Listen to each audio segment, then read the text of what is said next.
Good morning बच्चों। बेटा last topic में हमने पोटेंशियल एनर्जी डिस्कस की थी, ठीक है। और आपने जो पोटेंशियल एनर्जी होती है near the surface of earth, जिसको हम MGH कहते हैं, MGH लेके चलते हैं, उसके पीछे की कहानी भी समझी थी। तो आप देखिए सिंपल सा क्वेश्चन है, लेकिन वो क्वेश्चन आपको बहुत कुछ सिखा देगा। तो क्या कहता है, ये कहता है कि हमें वर्क डन फाइंड आउट करना है, फाइंड वर्क डन कि हमने कितना काम किया जब हम एक बॉडी जिसका मास m है उसको एक हाइट तक उठाएं। वो हाइट आपको गिवन है r/1000 फर्स्ट केस में एंड सेकंड केस में h = 3r। दो केस दिए गए हैं, दोनों केस से आपको कुछ सीखने को मिलेगा, ठीक है।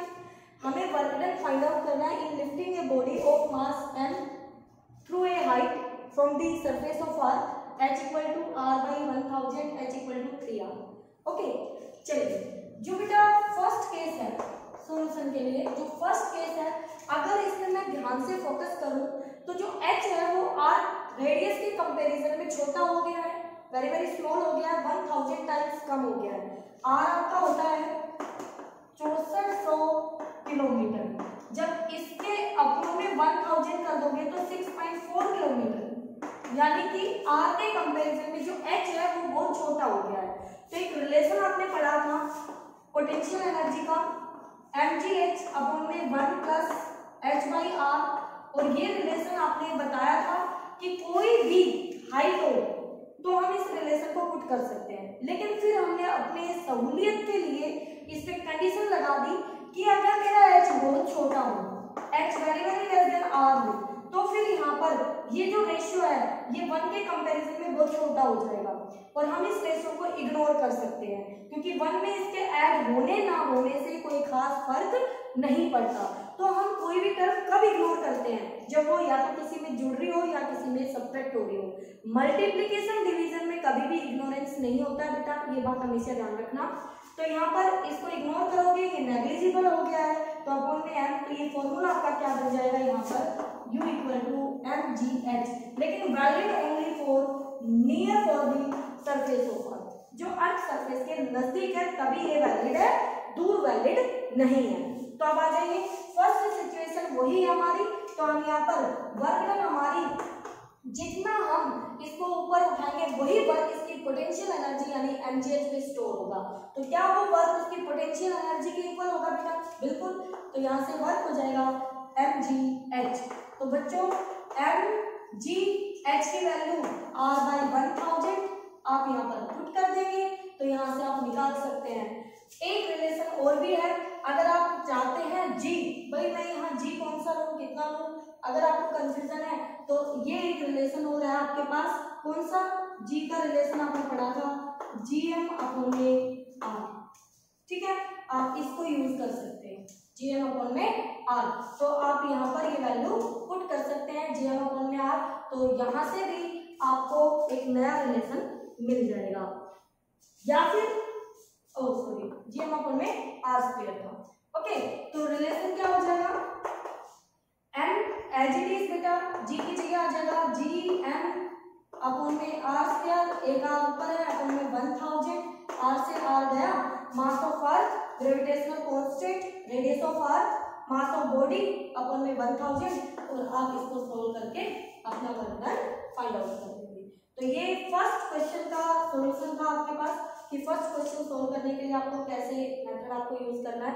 सेकंड के लिए बेटा ध्यान देना, सेकंड के लिए क्या करेंगे, सेकंड पर अगर आप फोकस करें तो जो h है वो तो r से बहुत ज्यादा है, 3 गुना है बेटा, 3 times of radius of earth, तो वहां पर इग्नोरेंस काम नहीं करेगा।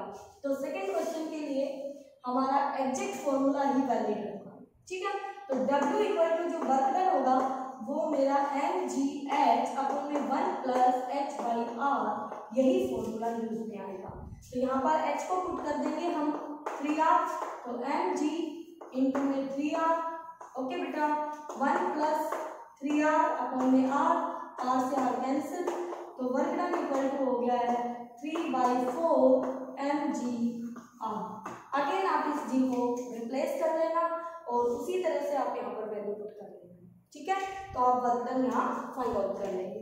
ओके, एक क्वेश्चन और देखिए, हमने एक बॉडी को ड्रॉप किया है from the surface of earth, sorry from A height, एक हाइट से ड्रॉप किया है बॉडी, और वो हाइट कितनी है, वो हाइट है h इक्वल टू, ये आपकी अर्थ EARTH अर्थ, ये इसका सेंटर, ये इसकी रेडियस, ये O, यहां से एक बॉडी को h इक्वल टू 2r से ड्रॉप किया है, ये बॉडी की इनिशियल पोजीशन, ये बॉडी की फाइनल पोजीशन, और यहाँ से आपने बॉडी को ड्रॉप कर दिया। ड्रॉप का मतलब है उसका यहाँ पर 0। कहता है कि वो वेलोसिटी बताइए जिस वेलोसिटी से वो यहाँ टकराएगी, वो वेलोसिटी कितनी होगी, वो वेलोसिटी कितनी होगी जब इसको हम ड्रॉप करेंगे, ठीक है। अब मैकेनिकल एनर्जी कंजर्वेशन हम कब यूज करते हैं, जब कंजर्वेटिव फोर्स आपका एक्ट कर रहा हो बॉडी पे सिर्फ, तो यहाँ पर ग्रेविटेशनल फोर्स एक्ट कर रहा है इसके ऊपर, ओनली ग्रेविटेशनल फोर्स इन्वॉल्व है इस प्रोसेस में। तो आप यहाँ से यहाँ इन दोनों पोजीशन के बीच में कंजर्वेशन ऑफ मैकेनिकल एनर्जी लगा सकते हैं। कैसे, kinetic energy initial, potential energy initial, उस सिस्टम की टोटल एनर्जी पहले जो है बाद में भी उतनी होगी सिस्टम की, kinetic energy final, potential energy final. तो इस बॉडी की काइनेटिक एनर्जी पहले 0, बॉडी रेस्ट में, प्लस पोटेंशियल एनर्जी इसकी कितनी होगी बेटा, तो सिस्टम में दो बॉडी है, एक ये बॉडी है, दूसरी ये अर्थ है, बॉडी का मास स्मॉल है, अर्थ का मास कैपिटल है, तो यहाँ से आप इसकी वैल्यू रख सकते हैं बेटा। तो potential energy minus G(m)(n) upon में दोनों के बीच की दूरी r+2r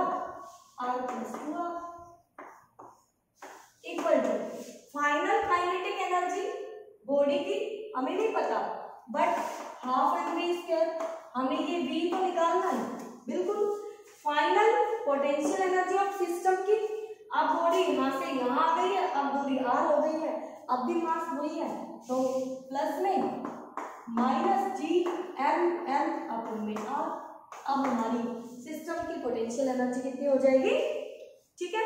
तो ये एनर्जी आ गई बेटा आपके पास, अब इसको सॉल्व करना है, d की वैल्यू निकालनी है, तो इस टर्म को इधर ले आते हैं, तो हाफ mv² इक्वल टू, यहाँ से ये वाली टर्म माइनस की वो प्लस की, तो ध्यान से देखना मैं कुछ कॉमन करने वाली हूँ, G(m)(n) अपॉन में r, ये टर्म मैंने इधर आके कॉमन कर दी, तो 1 माइनस ये प्लस की हो गई थी इस तरफ आके, तो ये प्लस की बाहर की, तो 1 प्लस का ये वाली टर्म माइनस की है, तो ये माइनस G(m)(n) अपॉन में r, नीचे बनेगा 3r, तो 1/3 अंदर r था, 1/2 m से m तो मैं काट ही देती हूँ, तो v² equal to G(m) upon में r, इसको सोल्व किया तो 2/3, तो यहाँ से 2 उधर भेज दिया, v² equal to 4/3 G(m) upon में r, बच्चों v आ जाएगा आपका 2√G(m)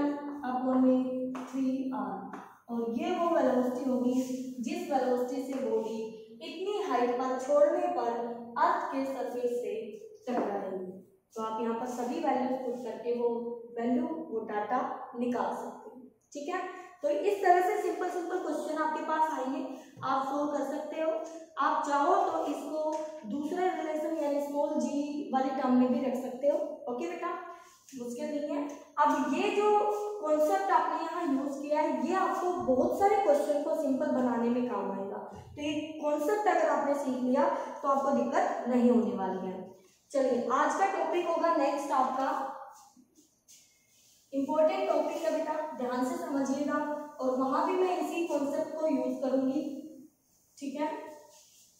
तो देखिए, आपकी बुक में उसका एक अलग तरीका भी दिया होगा, तो आप उससे भी कर सकते हो, ठीक है। Escape speed from earth surface, escape speed from earth surface. जो भी रिजल्ट आएगा पहली बात वो तभी अप्लाई कर सकते हो जब आप किसी बॉडी को अर्थ सरफेस से थ्रो कर रहे हैं। अब एस्केप स्पीड का मतलब क्या है वो समझ लीजिए। बेटा जी ये हमारी अर्थ है और इस अर्थ के सरफेस पर खड़े होकर अगर हम किसी बॉडी को थ्रो करते हैं, यहाँ कोई आदमी खड़ा है और उससे कहा जाए अपनी जितना अपने अंदर दम है वो इस बॉडी पे लगा ले, इसका मास m है और इसको ऊपर फेंक और इसको इतनी भी प्रोवाइड कर कि ये अर्थ पर दोबारा वापस ना आए, तो ये अर्थ की ग्रेविटेशनल फील्ड बाउंड्री लगा लो। ठीक है, ये उसकी बाउंड्री हो गई। इसका मतलब ये हुआ हमने इसको ये बोला है इस आदमी को कि भाई तेरे पास m मास की बॉडी है और v वेलोसिटी से तू इसको फेंक ताकि ये वापस नीचे ना आए। इसका मतलब क्या हुआ कि कोई भी बॉडी अगर इस बाउंड्री के अंदर रही, इसने खूब जान लगाई बेचारे ने और वो यहाँ तक पहुंच गई, इस बाउंड्री को क्रॉस नहीं कर पाई, तो वो बॉडी वापस से नीचे आएगी, ग्रेविटेशनल फोर्स उसको खींच लेगा।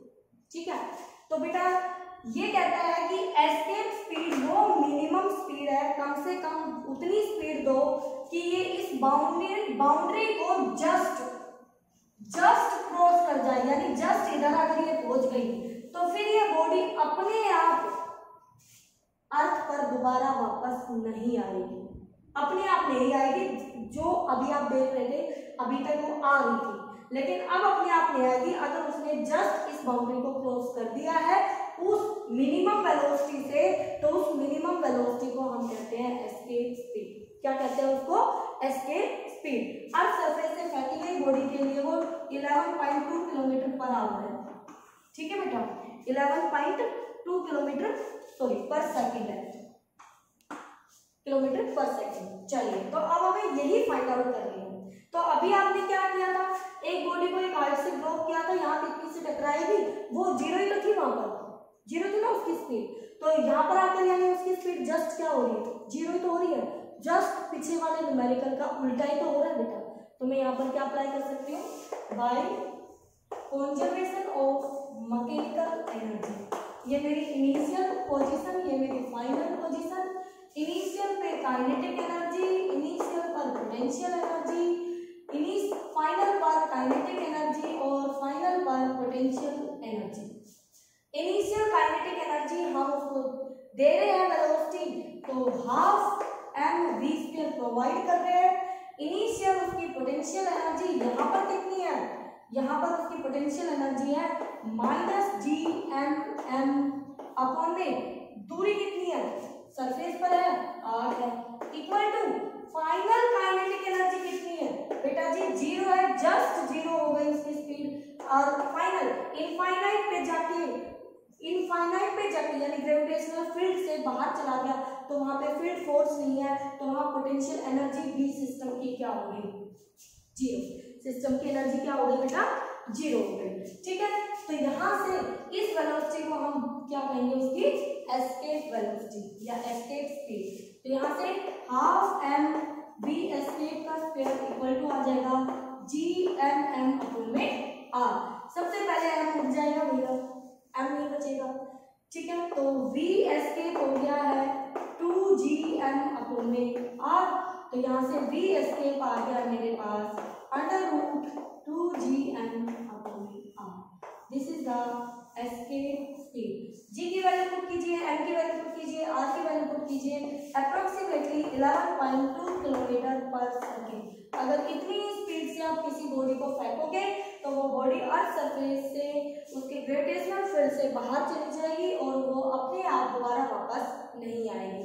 वापस लाने के लिए उस पर आपको बाहर से फिर वर्क करना पड़ेगा। ठीक है, तो बेटा ये थी एस्केप स्पीड उस बॉडी की। अब ये किस बात पर डिपेंड नहीं कर रही है या किस बात पर ये डिपेंड करेगी, तो सबसे इंपॉर्टेंट बात, आप इतनी स्पीड से 11.2 की स्पीड से 1 किलोग्राम को फेंको या 10 किलोग्राम को फेंको, कोई मैटर नहीं करता। इसका मतलब ये हुआ कि मास ऑफ द बॉडी पर एस्केप स्पीड डिपेंड नहीं करती है। उसके लिए आप कितनी हैवी बॉडी हो, इतनी स्पीड उसको दे दोगे तो वो क्रॉस कर जाएगी।